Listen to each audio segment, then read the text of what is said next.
All right, folks, it looks like some of you are starting to trickle back in. I'm just going to give it a second for people to rejoin the room. Again, I apologize for that. I just learned a little something here. I can't switch back and forth between my camera and screen share in Facebook Live. So I'm just going to go straight with screen share. And you guys can see, hopefully, my screen without issue. And I'm going to go ahead and get started here this evening. So as I was saying before, I had to break away for just a moment. Really excited to be starting kind of a new series in which we will be doing basically talks on beer history through the Avery Facebook page. I'll talk a little bit about myself if you're not familiar with me or kind of what I do and why we're offering this opportunity. But this is our first in a series, probably the last week of each month. We will set kind of a happy hour. So hopefully all of you guys have a beer in hand and are prepared to discuss some beer. And we'll do it on probably a Thursday or Friday right around this time. And just to talk a little bit about what I'm going to discuss this evening, this is a little bit briefer talk. So I'll probably talk for about 30 minutes or so. And then I'll open it up to Q&A here at the end. But you're all here to hear about beer that built the pyramids. And I'm going to talk a little bit about Egyptian brewing in particular.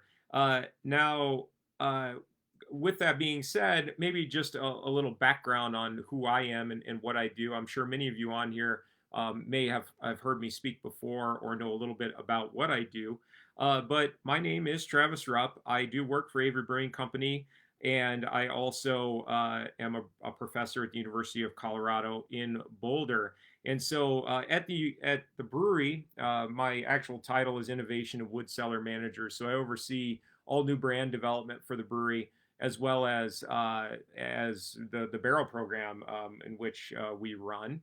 But starting back about 7 years ago, I really dove into the topic of beer history. It was something that was asked of me, actually, of the staff, since I taught at the university.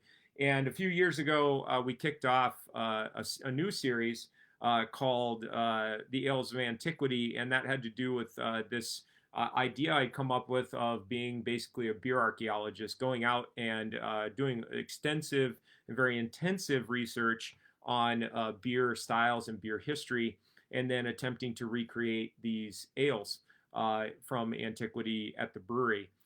At the university, I teach classics, art history, anthropology, and then starting in 2021, I'll be teaching mechanical engineering, specifically be teaching beer, the science and industry of beer and beer production, as well as doing some beer history courses in that as well. But you guys are all here this evening to talk about a topic that's very much near and dear to my heart, because as a classics professor, I teach essentially all things Greek, Roman, and Egyptian. And one of the first beers we created in the Ales of Antiquity series was, in fact, an Egyptian ale. And the Ales of Antiquity series, we launched it in September of 2016. Since then, we've created 10 ales of antiquity, two of which are actually still available. The last two I produced are still available for purchase, and I'll talk a little bit about that at the end this evening. But the second one that I actually produced in the ales of antiquity series was an ancient Egyptian beer, and here we see the satellite image of Egypt. Here you can clearly see delineated on your screen the Nile Valley region.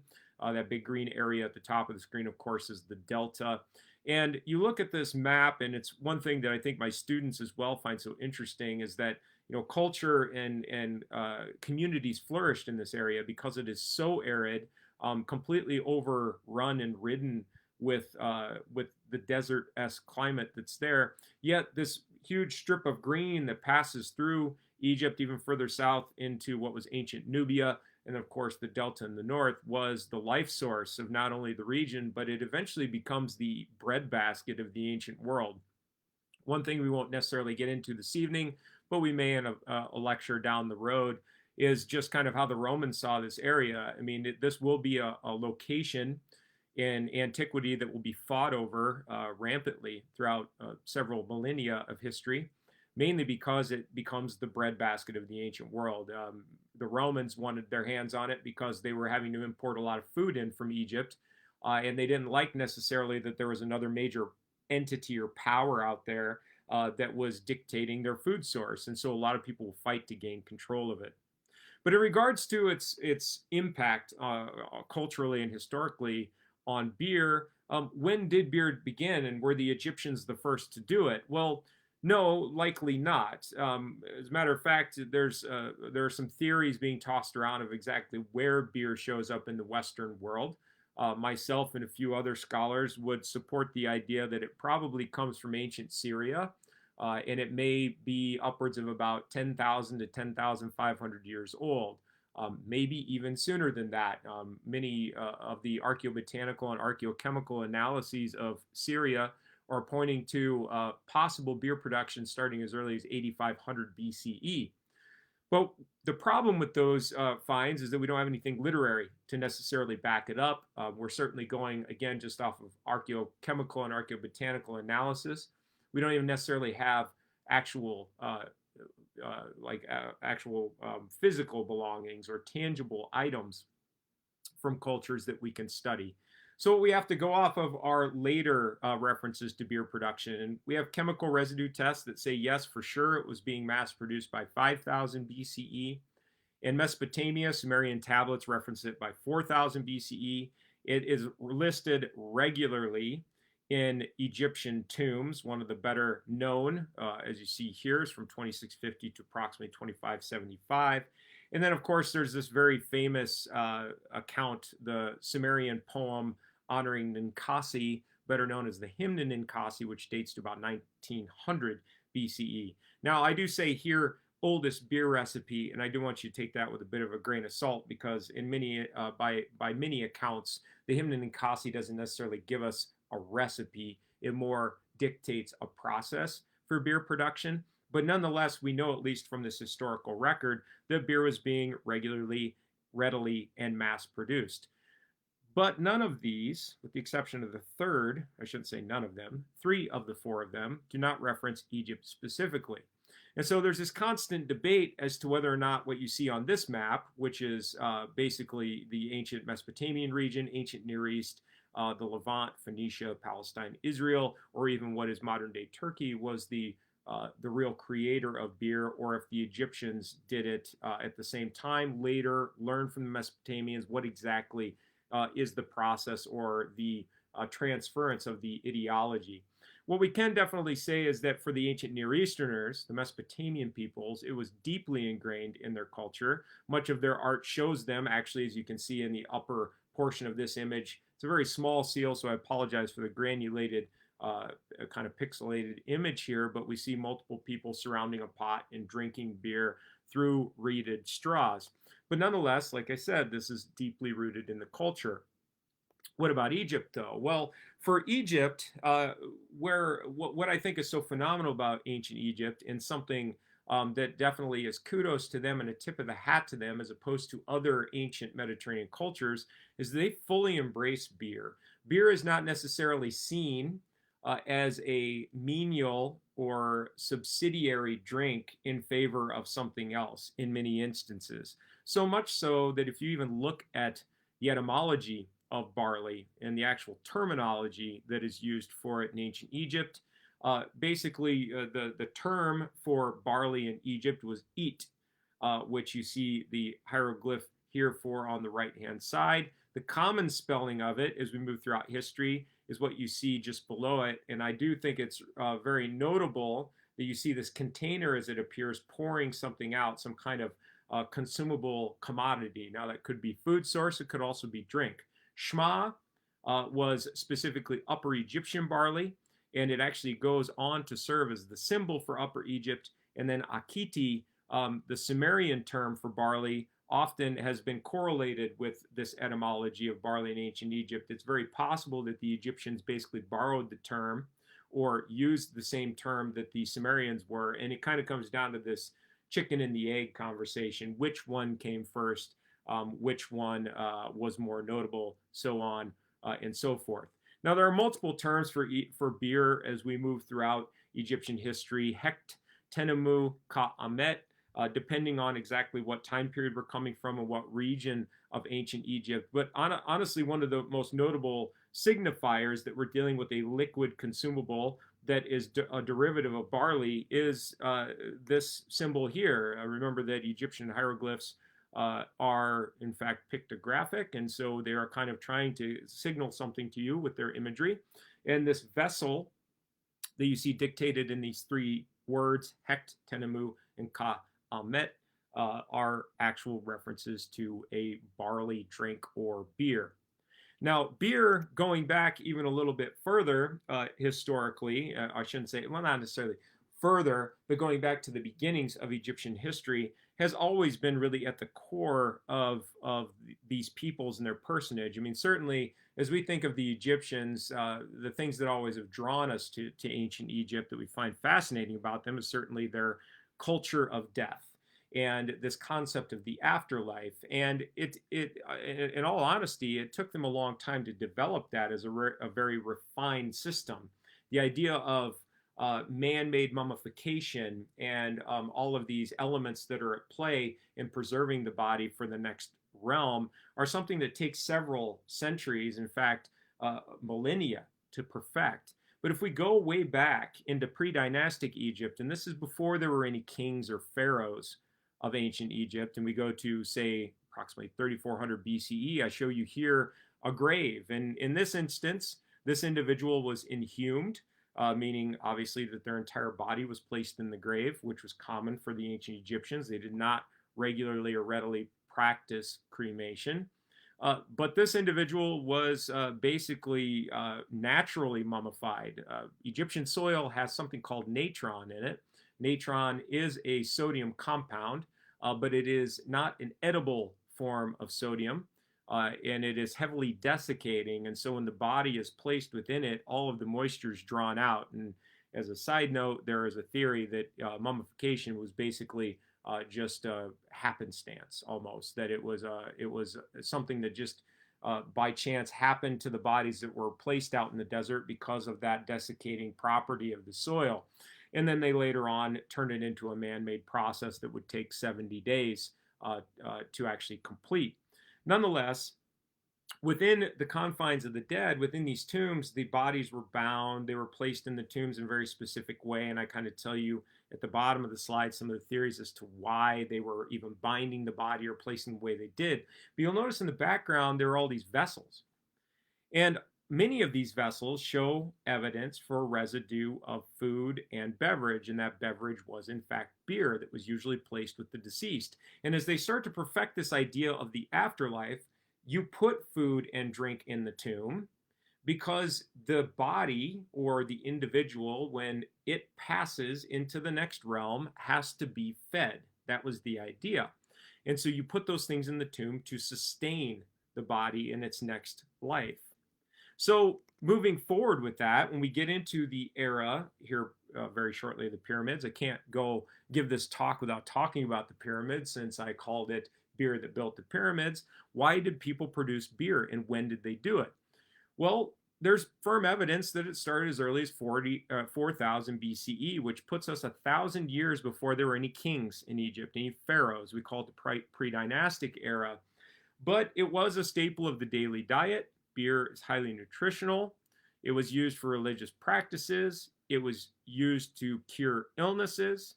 And this wasn't something that was socially stratified either. It wasn't as though just the lower classes consumed beer. It was something that the upper classes often consumed as well. It was often considered the most appropriate or best gift to give to a king or a pharaoh, a term that was brought in from the Hellenistic world or from the Greeks. But the pharaohs themselves would accept it. It was offered as a sacrifice to the gods, and we find it regularly in grave goods. And I say, was it a form of currency? And I give you a bunch of question marks behind that. Bear that in mind, because I think, as you'll see here very shortly, it most certainly seems to have been some kind of form of currency. Now, beer was so important to these ancient Egyptians as well that they had a goddess for it.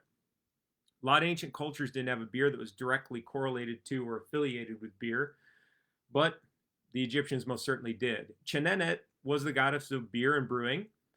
We see here obviously just a drawing of her on the left. Consequently, this is a cow's uterus that's on her head. This was a symbol that was affiliated with the goddess Tjenenet. And basically this idea that beer helps bring sustenance and life also to the people and to the populace of ancient Egypt. Here she's being depicted on the right-hand side from Nesmond Steely. Took this picture when there was an exhibit going through the Denver Museum of Nature and Science showing her actually holding vessels for beer consumption. There were other goddesses that were affiliated with the myth or the story, the history of beer consumption in Egypt as well. Hathor, one of the best known deities, she was affiliated with it, and Sekhmet as well. There's a very famous story of Hathor being turned into Sekhmet to basically wipe out mankind. Basically, she was sent out as Sekhmet and bloodthirsty to slaughter people because humans they thought were plotting against the gods. But she gets out of control. She was so bloodthirsty and just killing people rampantly left and right as Sekhmet that Ra, the god Ra, actually created basically beer that was blood colored and started feeding it to Sekhmet until she got so drunk that she passed out. And this is how they stifled her bloodthirst. She thought she was drinking blood, but in fact she was drinking beer. It allowed her to calm down, and it's the only reason that humanity survived the cull, basically, or the purge of Hathor / Sekhmet in this mythology. But in regards to beer and beer production in Egypt, it is found all over the place.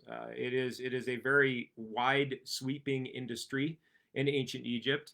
In fact, what I show you here on this map, this is from the 15th century BCE, which would put us basically kind of towards the end of the Middle Kingdom into basically the second intermediate period, if you will, of Egyptian history, and then moving, of course, into later facets as we move into the New Kingdom. And you'll notice the big footprint that Egypt has control over. I mean, eventually they expand so rampantly that they end up all the way up on the border of Hittite territory in modern-day Turkey. But nonetheless, we find breweries all over the place.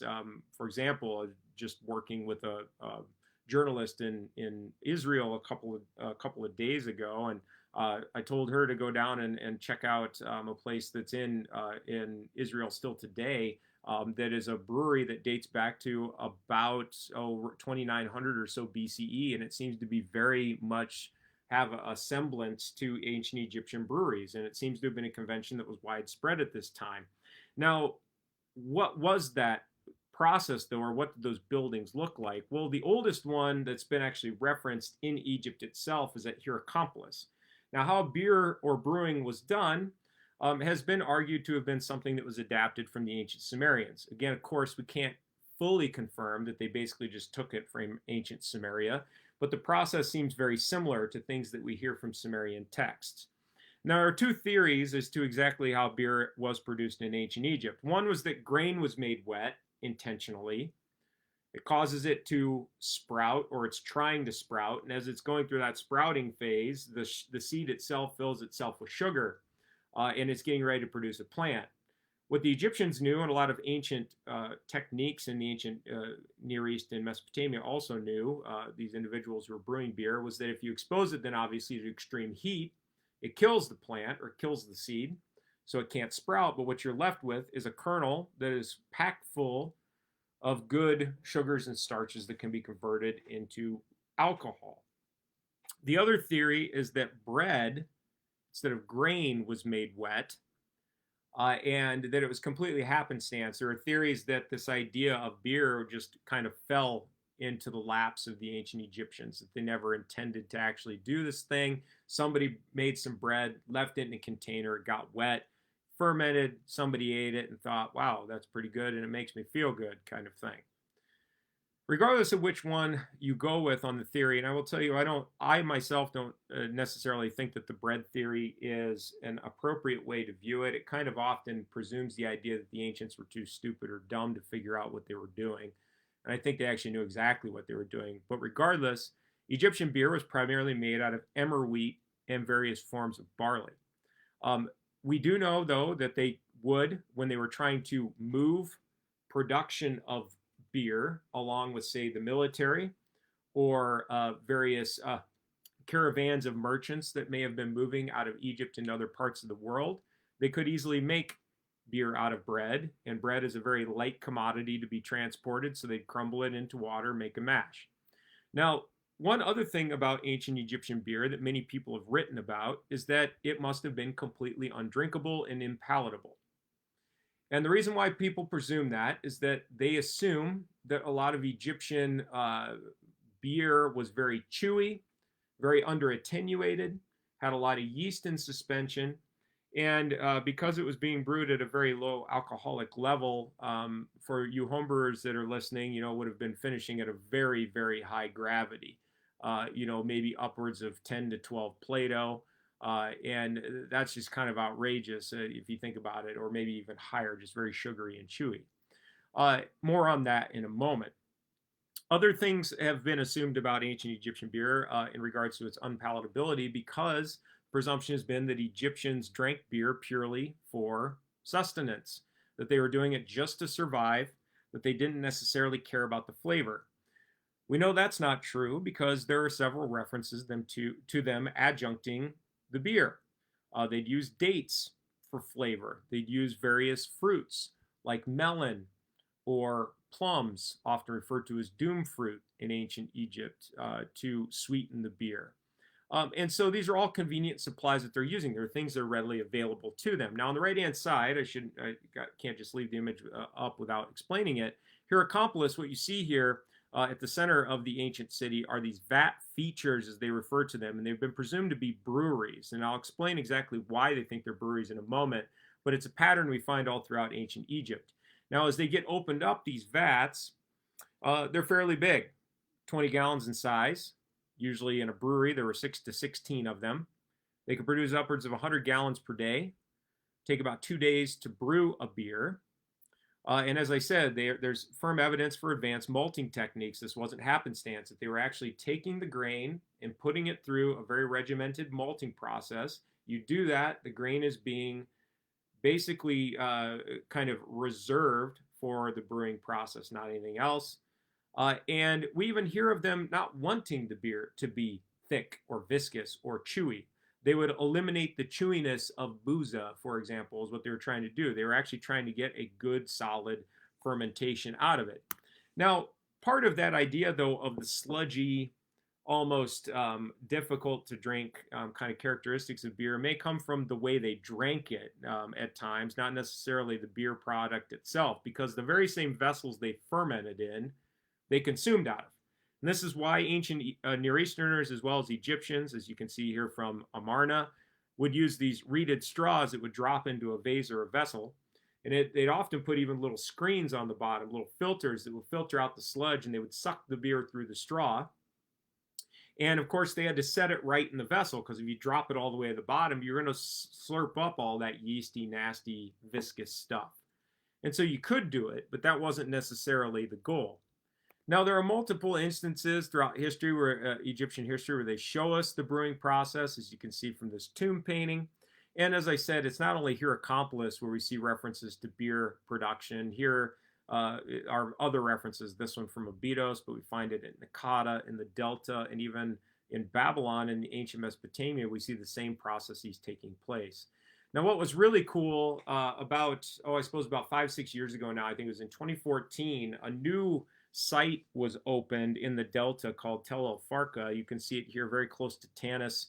Tanis, made famous by Indiana Jones and Raiders of the Lost Ark, where that movie is set. But you can see here very close to Tanis and the Delta, a site that was occupied for approximately a millennium, from 3600 to 2600. So crossing that line from pre-dynastic Egypt into dynastic Egypt. And analysis of the site showed that there were several locations for what appeared to be, quote, vats that existed on the outskirts, right at the edges of the community, as well as you can see in the center, at the center of the community. Now, what do these vats look like when they're opened up? Well, a telltale sign that we're dealing with some kind of liquid production is what you see on the left-hand side of the screen. We see these vessels, these amphorae, as they'd be referred to in the Greek, but they're usually affiliated with these complexes on the right. Now, that looks very messy and haphazard, but what these in fact are breweries. What they typically look like when you start clearing it away, this is an analysis of a brewery at Tel el-Farkha. you'll notice there's kind of this outskirt wall, this surrounding wall, surrounding of the surrounding environs. As you start peeling back the layers, it starts to reveal that it is in fact a multi-stage brewery, and a 3D reconstruction of it shows this. This is dated to approximately 3500 BCE, so fairly early in the community's development. We see 3 stages. Now, the stages will basically be kind of affiliated with the way the brewing process is today. You have vessels that are for basically the mash.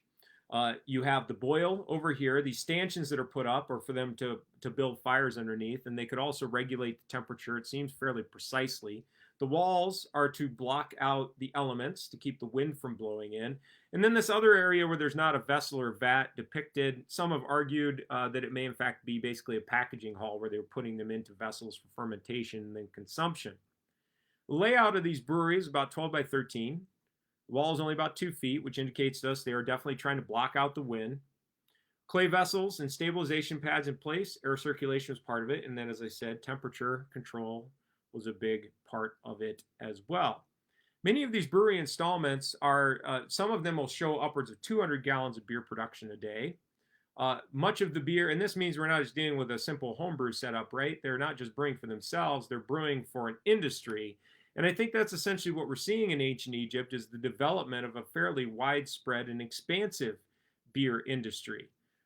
Beer was a gateway between Lower and Upper Egypt, between Naqadia or Naqada and Lower Egypt, and maybe even distribution abroad. I mean, there's evidence that el-Farkha was distributing or may have been distributing this far away in the Egyptian territory, which is really quite phenomenal.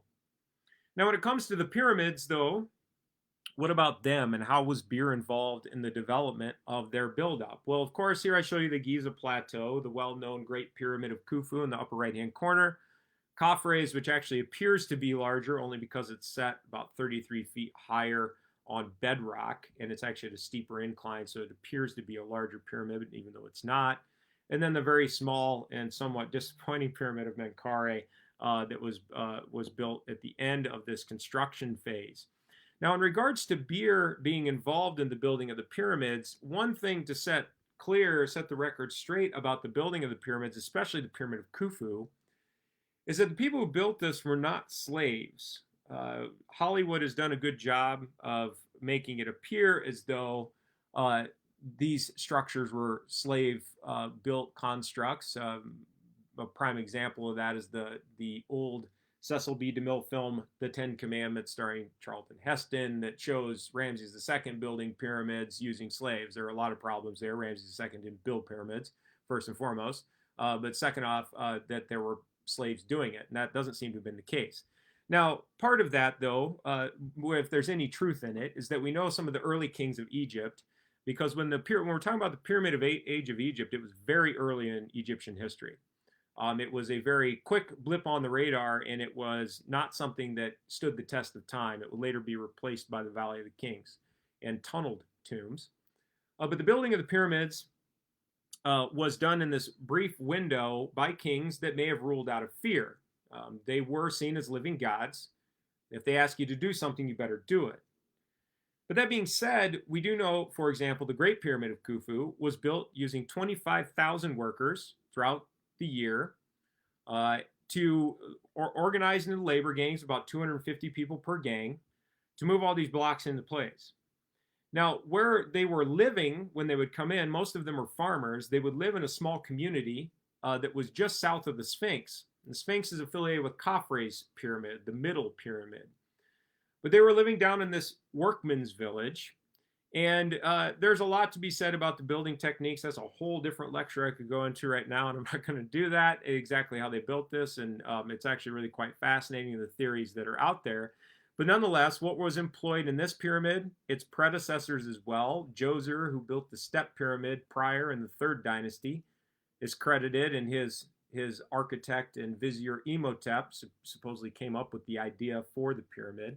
But it was continued on into the pyramids of Khafre, Menkaure, so on and so forth. Now, in regards to 25,000 people working to build the pyramids, how in the world Did they do this, or could they have done it? 2.3 million blocks of stone make up the Pyramid of Khufu, and they range anywhere from 2.5 to 80 tons in size. Regardless of the various techniques that were employed, and if you're curious at all, and if you're a Nova fan like me, PBS's Nova series, way back in, I believe it was 1998, they did an episode called This Old Pyramid, kind of like This Old House. And they tried the various styles and ways of building a pyramid, and they built a little one in miniature to try to figure out the various ways that it could potentially be done. But what they did discern from it was that if there was one crew, a single crew of 20 men, you could build Khufu's entire pyramid in 290 years. Now, that seems like a lot of time, but remember, that's only 20 people, not 25,000 people working on it. A common theory for a long period of time was that it was 20 to 30 years to complete the structure, even though Khufu only rules for about 20 years. So meaning that it took the entirety of his reign to build the structure. But using the energetics that Mark Lehner and his team put together to build this old pyramid, it was actually proven that 250 crews could do it in 1.16 years. Now that would suppose year-round building. So taking into effect various climatic shifts and a more realistic workflow, if they worked for 90 days out of the year, it could be built in about 9.5 years. And this seems to be much more plausible. But these guys that were building it, as I said, they lived in a workman's village. And you can see on the right-hand side of your screen here, this is a reconstructed image of the workman's village south of the Great Pyramid of Khufu here in the background, back right-hand corner of the image. There's the Sphinx, a little blurry in the image, in front of Khafre's pyramid. But this huge workman's village. Now they would come out, they were called philes. They were, it's the Greek word for clan, and they were work clans that would come out, divided in divisions. The divisions all had names. They were called the Endurance Division, Perfection, Strong. Some of the more fun ones we hear too are like the Friends of Khufu or the Drunkards of Menkaure, my favorite, obviously, my personal favorite. And here are the remains of that, of the workman's village as it still exists today. Now we know of these guys because they graffitied the inside of the tombs. For example, this is the grand gallery or the main causeway that leads up to the burial chamber of Khufu or Cheops.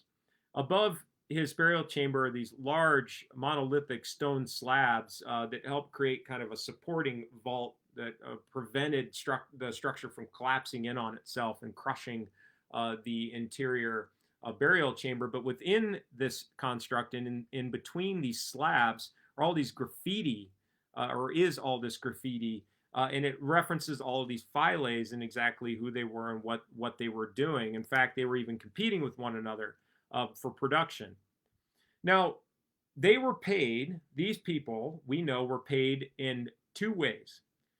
They were paid by being given a tax break at the end of the season. If you were a farmer, you're always required to pay in a certain percentage of your crop in taxation. The vast majority of them would have been farmers.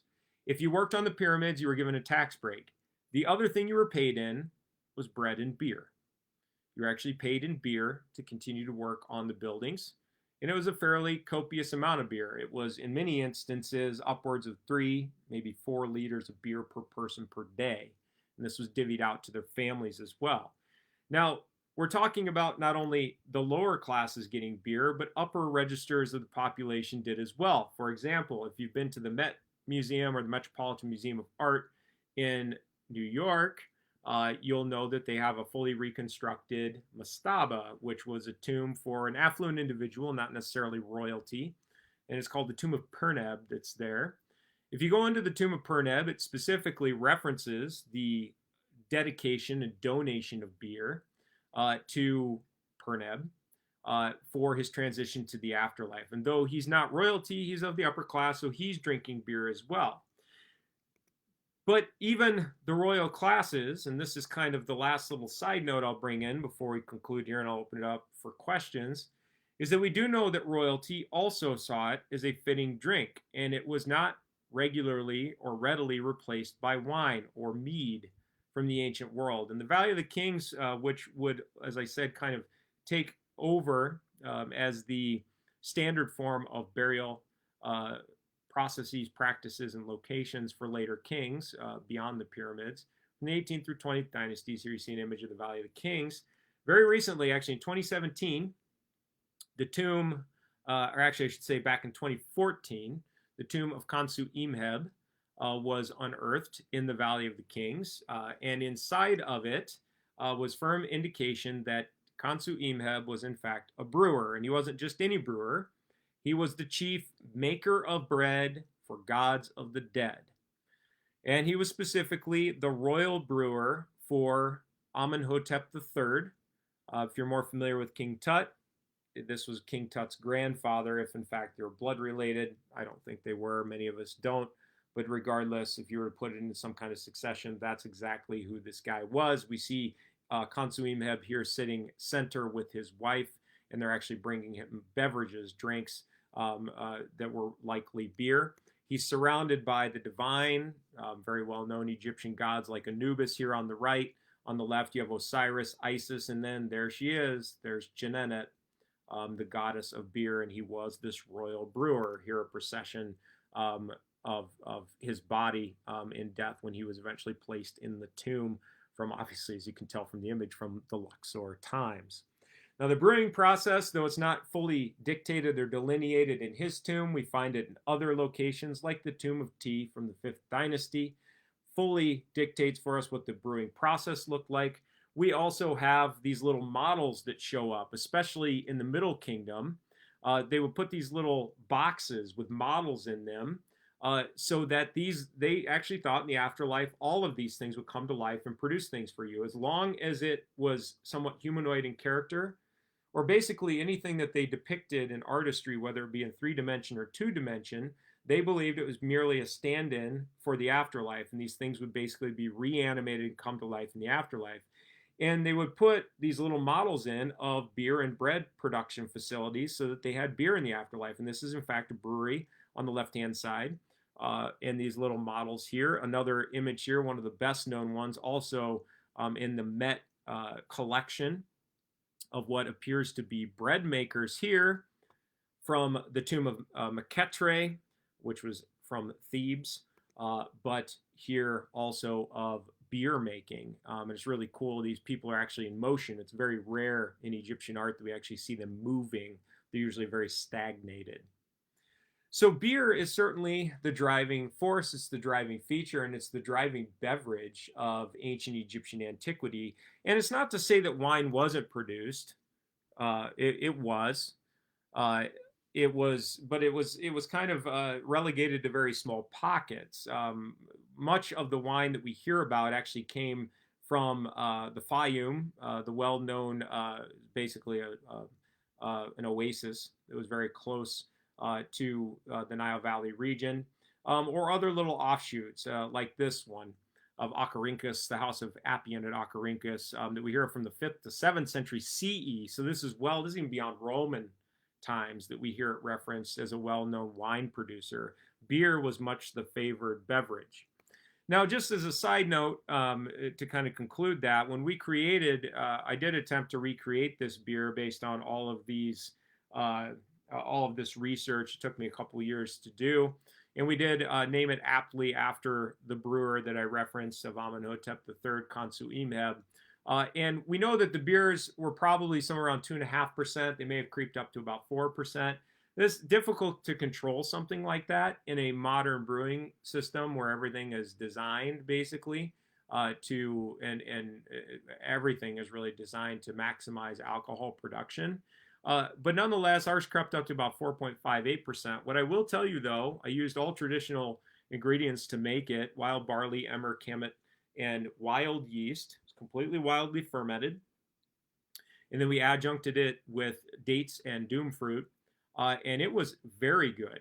It was not chewy. It was not viscous. Also, what I found really quite fascinating about it is most Egyptian references to brewing say that fermentation took place in about 2 days. They were 2-day brews.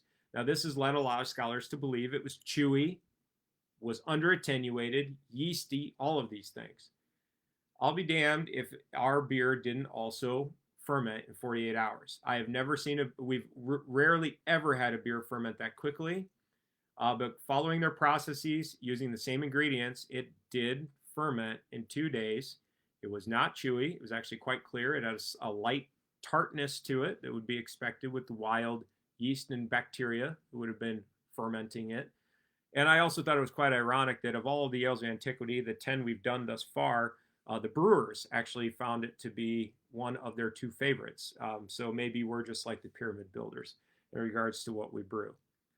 Now, what I will tell you about the Egyptians to conclude is this idea of who taught who, exactly who was the first culture to, or which culture was the first to develop beer.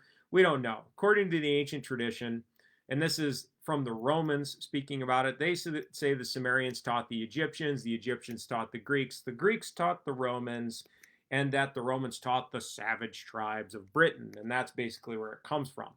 This is all a bunch of malarkey, to be honest. This is the Romans kind of doting and touting themselves as the purveyor of everything.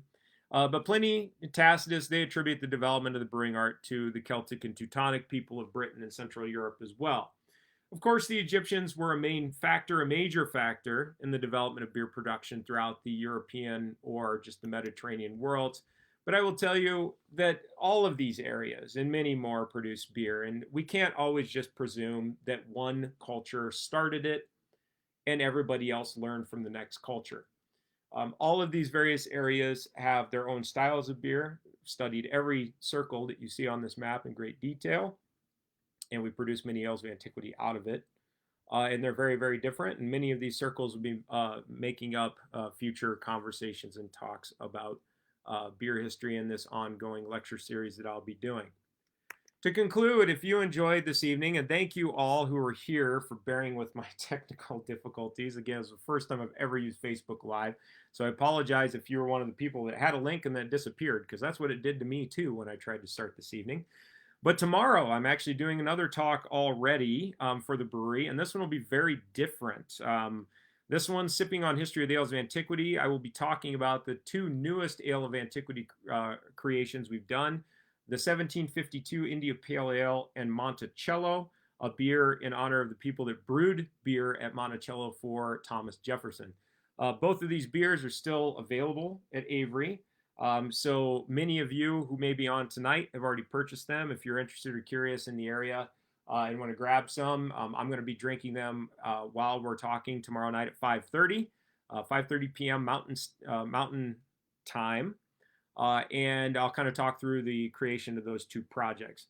If you're curious, you can always follow me at these various locations. I am best on Instagram, though. It's the easiest for me, which is what I like about it. But that also does post to my Facebook as well. But follow me on Instagram, and you can kind of see what's coming up, what I'm doing. Of course, all of these other channels as well that you can find me at. So if this works, I am going to